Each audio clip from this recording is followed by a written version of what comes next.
picture, and then the other girl, she has the tattoo already on her hand, but they just did the outline, so she wanted like do it.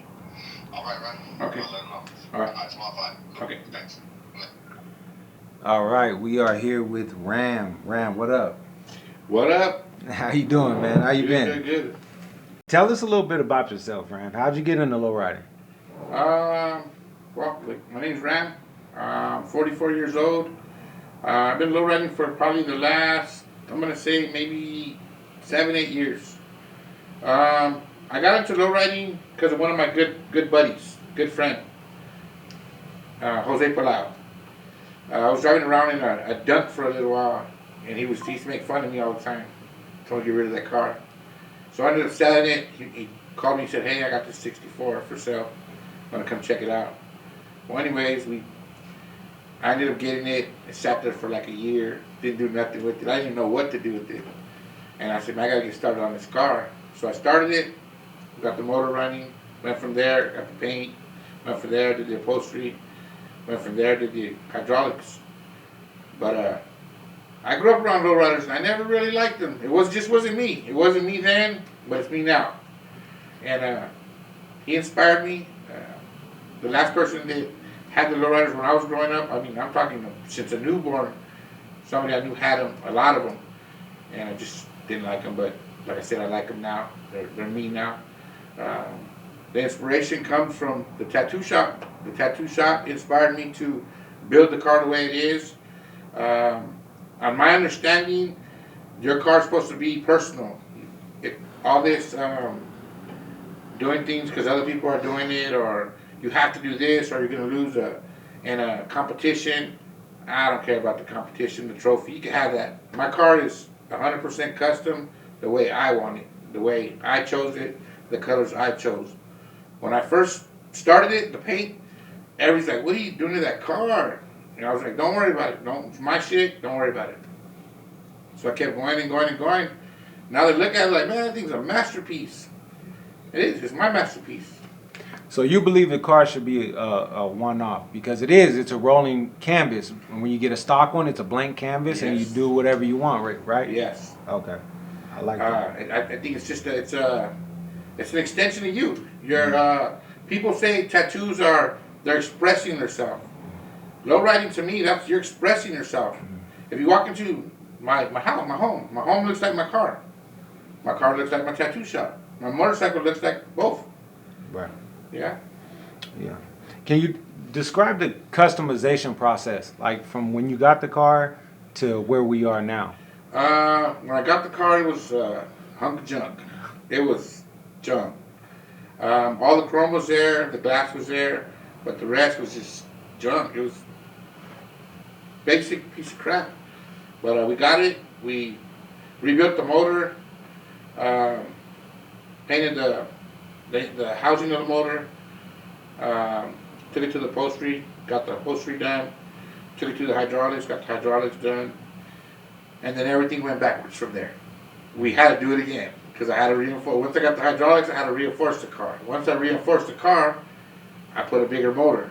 Once I put a bigger motor, I had to repaint the housing of the motor. So the car's been stripped down and put back together a couple of times. But I like it. It's up to par right now. It's running great. Everything's good. I just put that posi traction on it, disc brakes in the rear. It runs good. I got a LT1 for motor, 700 R4. And like I said, the 9-inch Ford rear end with the posi traction. Okay. So, this isn't on my list, but for those who are watching who might not know, and if you were to do it again, say you went back and you told yourself, what order would you put it?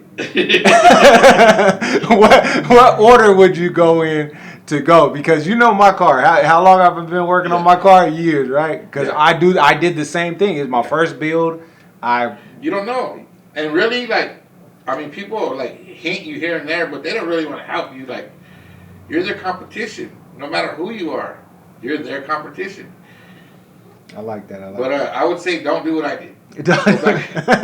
Everybody's telling me to, man, you got backwards foot on the side. Leave me alone. Right. Yeah. Right. Now you know what I I would say strip it completely down, powder coat sandblast everything, powder coat everything, and start from there. Put your body together, get your motor, get everything ready for the frame.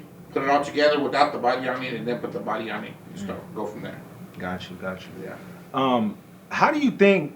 Because we kind of get mixed signals when we watch YouTube and word of mouth and things like that. How do you think low riding affects the community? I don't think it affects it any way in a negative way. Okay. I think it got a bad name back in the 90s and the 80s because a lot of the negative rappers and negative people used them in their videos or used them. You're hardly ever going to see a gangbanger with a lowrider. It ain't going to happen. They're too busy gangbanging and they're not on their money. It's just not going to happen. You got to sit down and think, this is a positive. There's nothing but kids around us. Everybody that owns a lowrider, most likely there's a kid in the back seat. So I just don't see the negative in it. It's a positive movement. It's called the lowrider family for a reason. Mm-hmm. What are some of the biggest challenges you have as far as, because as far as I know, you're in that car constantly. You know, is that your daily? Is that what? I drive that car every day. I'm building right now. I'm building another car, a '51, but this one is my daily. I just enjoy driving it.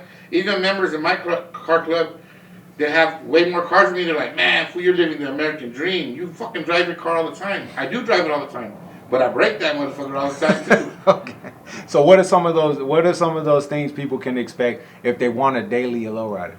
I would definitely say, for a daily, don't put hydraulics in it. If you want it to go up and down, just I'm against airbags. It's just not my thing. But whoever puts them on their car is their thing. But I would say that's probably the smartest thing you're gonna do. Or airlift. Or even if you're gonna drive it every day, don't put hydraulics or anything in it at all. Leave the suspension alone. Just lower it. Mm-hmm. But that thing's a daily. You catch it at Walmart. You catch it at Fast. Then you catch it in 3-wheel down the corner. Right. So what are some memorable stories? Do you have any memorable stories of having that car because you're in it so often, or memorable stories at an event? What's it like being in a club? Okay, let's say the memories. My little boy's always with me in my car. And just the other day, just almost 2 days ago, he's 11. I said, hey, we're probably like 8 blocks from my mom's house. I said, you want to drive to grandma's house? He was like, you serious? He's like, thinks I'm playing. I said, yeah. So he gets in the car. I'm in the passenger, dog. He's driving down Miller. And in the 6'4", dog, and people are looking like, what the fuck? They probably thought I was drunk or something. Yeah, that's one thing I see for sure is it brings everybody together. It does. You know what? I had a buddy of mine. He got a hold of a car that his uncle owned. He just got a hold of it, and his uncle painted it. And that car brought his families. They got tighter. The car shows now they're going because the car. Mm-hmm. They're going to support him too, but. Some of them, that family members, the guys, the owner, the original owner's gone, but that family members' daughters and sons, they're at the car shows now because their dad's fucking car is right there. Right. Yeah. Something they can all be proud of. Yeah. Right? Because your last name's behind it. Yeah. And that car, like there's so many times I get irritated because it breaks, and it's part of the game. It's low riding. Especially, I got hydraulics, and it'll go from driving in the streets all day, dirty as hell, to Las Vegas Super Show. Yeah. A week later. Yeah. But it's just, like I said, it's part of the game. It's totally a positive thing. Me and my son are way close not only because of the car, but we're just close, but we have things to do. And there's days where I'm like, I'm tired of this car, I'm just going to sell it, and I'll build me another car. He's like, heck no, you ain't selling my car. And I don't. I'm like, that's not my car. It's his car. Right. Yeah. Something he'll remember forever. Yeah, and I try to get it to par to where he don't got to worry about breaking it. Right. It's going to be hard to break. Right. Now, does he get involved when you have to replace ball joints or anything like that? No, he's gonna though. Yeah. As soon as he starts driving it, like all the time, like, hey, you got to pick the car to the show, let's go. Right. The ball joint breaks, you're replacing it. All right. And you know what I'm blessed to say? I've had that car for 6, 7 years, dog, I've never broke a ball joint. Really? Ever. Wow. That's what ball joints are you using? No, serious. Me and Jose were talking about it the other day. I've never changed the ball joint in that thing, dog. That's crazy. And he was like, I was looking at your A-arms, and your A-arms are grooved into the way the frame is, and the A-arm is, it like grooved itself in. Oh, it molded itself. It molded itself okay. into the fucking, the bar of where the ball joint is. Right. Yeah. Okay. Well, maybe we'll be on to something. Yeah. Maybe yeah. Right. All right. So for those who don't know, what car club are you in, Ram? Uniques, baby. Yes, sir. Yeah. Let's talk about what's it like being in Uniques. What's it like being in the car club? When my buddy started it a few years back, it's probably been like 70 years already. It was a mess. It was a big mess. We had to cut corners and not cut corners, but cut fat off the meat, and get rid of a few people, bring in a couple other people. But I can say right now that our car club is totally up to par. We're doing it. You might not see us at these little shows in Bakersfield, but you'll catch us at the LA Super Show. You'll catch us at the Las Vegas Super Show. And that's the difference between a worldwide club and a local club. My club is one of the biggest clubs in the world. Right. Uniques we got chapters, dog. Oregon, Texas, Arizona, Orange County, LA, yeah. Bakersfield. Right. Yeah, it's big. It's really big. I like when we go to Vegas and we're just thick. Mm-hmm. That's all you see is blue and gold.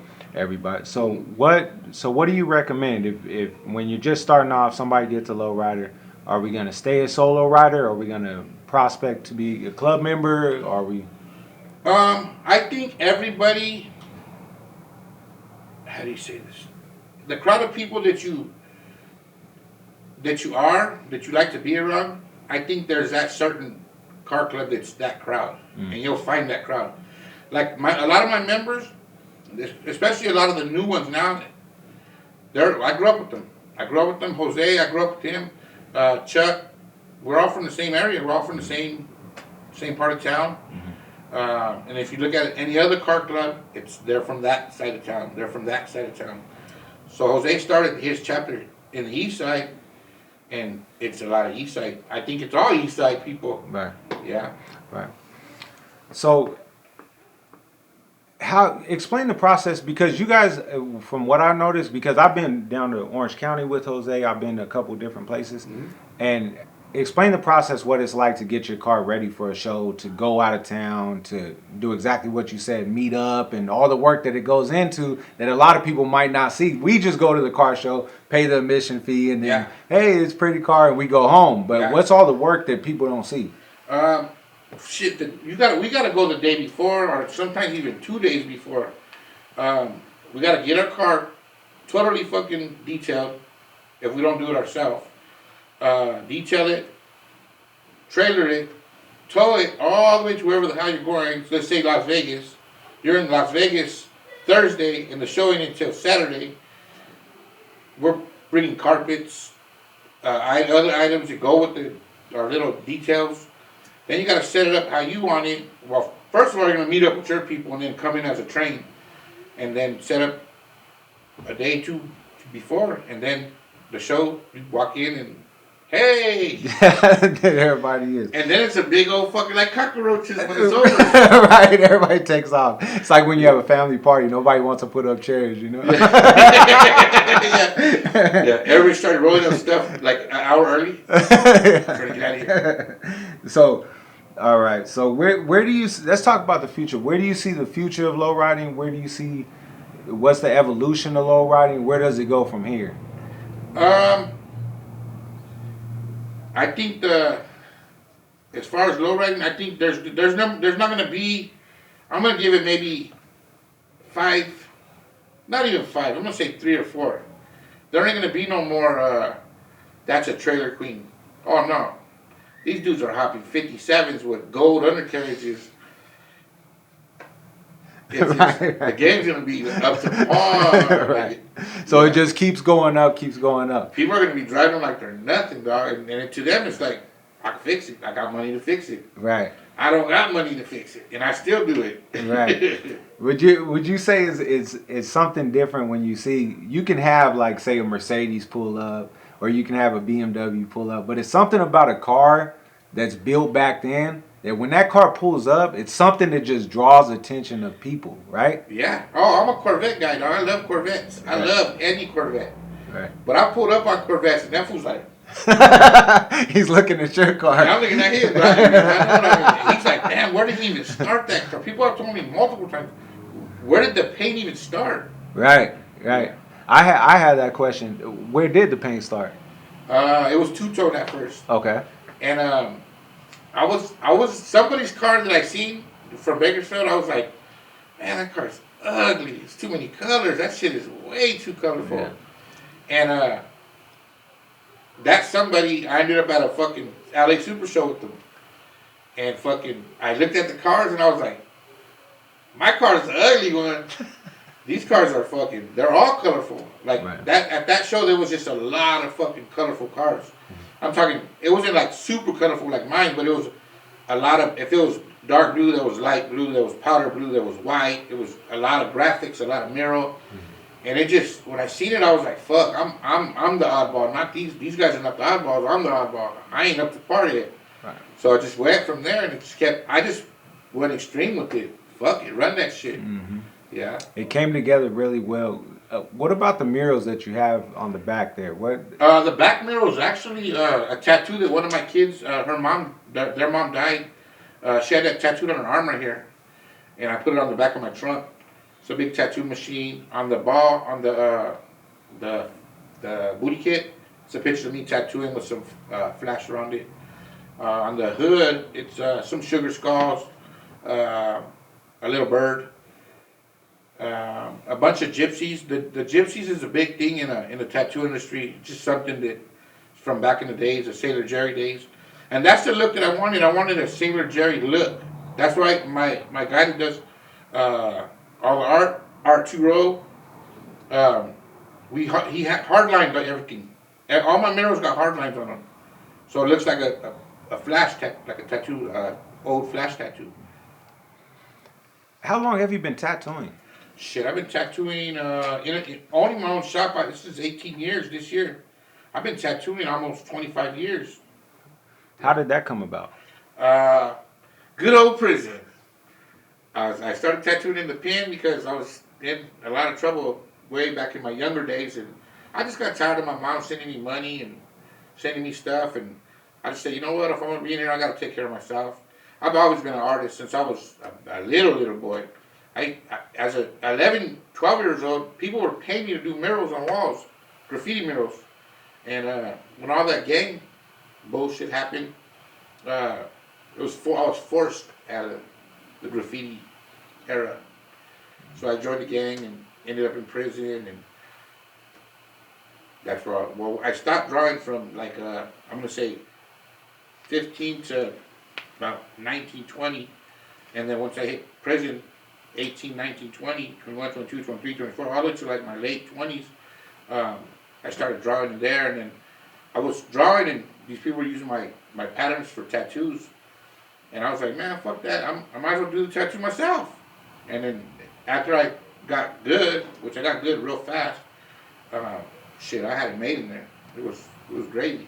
So we appreciate sitting down with you. I appreciate sitting down with you. I've known since I started Grindhouse TV, you've probably been one of the biggest supporters of. You always share. You always from the gate, from the jump. You know, so. I appreciate it, Ram, just taking the time to sit down with me. Any words of advice to anybody or anything you want to say? As far as lowriding, don't let nobody talk down on your car. Your car's your car. That's your build. I wouldn't even take advice as far as colors, schemes, murals. It's your car. Build it the way you want it. It's your car. Do what you want with it. That's it. Sounds good, man. I appreciate you, Ram.